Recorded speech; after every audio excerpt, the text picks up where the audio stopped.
Говоря о Дональде Трампе, глава Чечни называет его хорошим бизнесменом, гибким политиком, психологом и мудрым человеком, способным построить грамотную внешнюю политику. That you would be neutral in the Israeli-Palestinian conflict, but you do see that Israel is the victim. Yes, in this. I'm a great friend of Israel. I was the Grand Marshal of the Israeli Day Parade. I was the Grand Marshal of the Israeli Day Parade. I have so many friends. In fact, one of my great friends, where is Jared, my son-in-law? Where is he?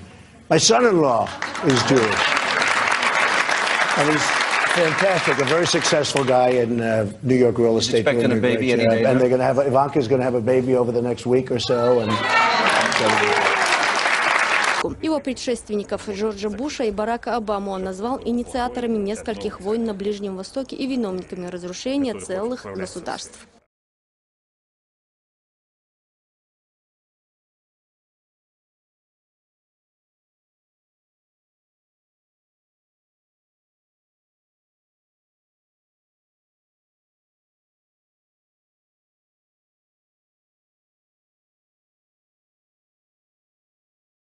Я вообще плохо отношусь к Америке, да. И политики, которые проводил и Буш, и Обама, потому что большинство их деятельности они разрушали исламские, так арабские государства, Афганистан. Вот это поворот!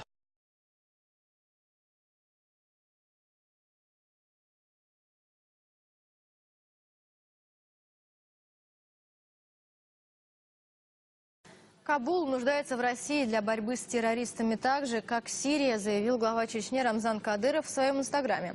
В Грозном сегодня принимают вице-президента Афганистана.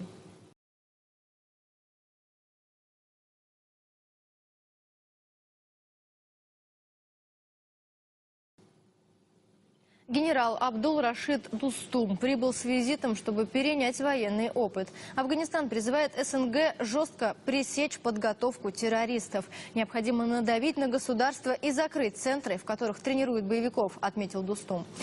На самом деле, я хочу увидеть Дональда Трампа, как он себя позиционировал, таким мудрым, дальновидным политиком, который хочет закрыть все, что было плохое, и начать новую историю. Дональд Трамп хочет запретить въезд в США всем мусульманам.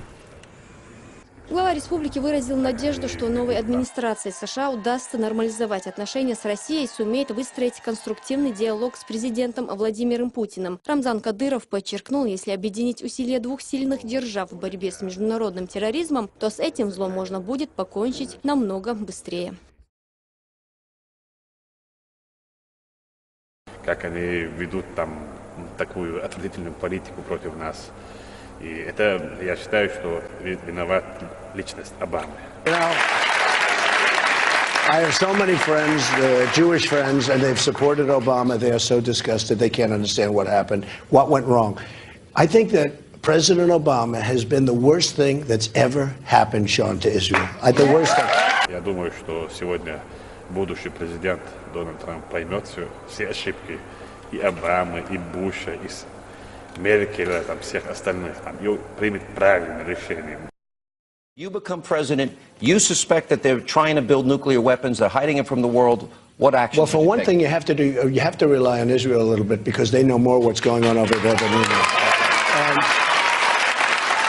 know. Я жду от него, как и все остальные, что первый, как он станет президентом, он наладит отношения. И первая встреча будет с нашим президентом. И они пожмут руку, скажут дружбы. Желаю ему мудрости, ума, терпения и смелости.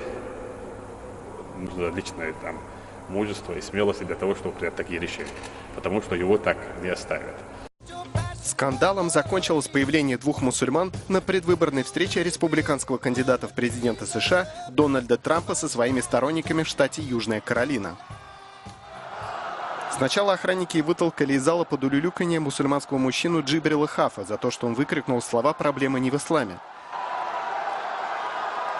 Затем такая же участь постигла мусульманку Роуз Хамид, несмотря на то, что она не произнесла ни слова. Она была одета в хиджаб, на ее майке были написаны слова «Салям, я пришла с миром» и наклеена желтая звезда со словом «мусульманин».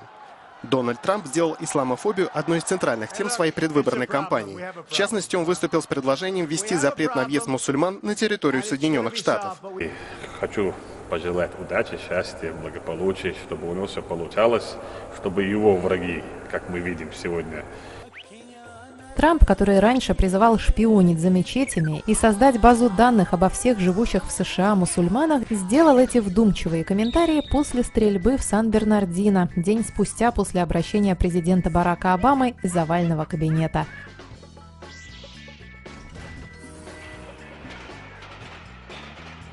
Он отметил, что в США нет мусульман-чемпионов спорта. Видимо, Карим Абдул-Джаббар и Мухаммед Али не считаются.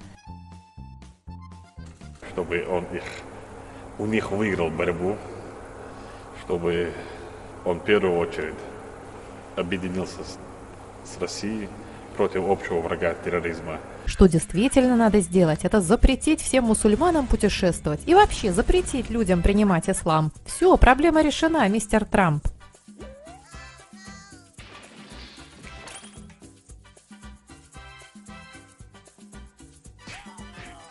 Поэтому я, Дональд Трамп, желаю вам удачи, счастья, чтобы вы все, что вы говорили в предвыборных речах там, и после того, как вас избрали, осуществили реальную жизнь, реальность. И я думаю, что тогда у вас все получится.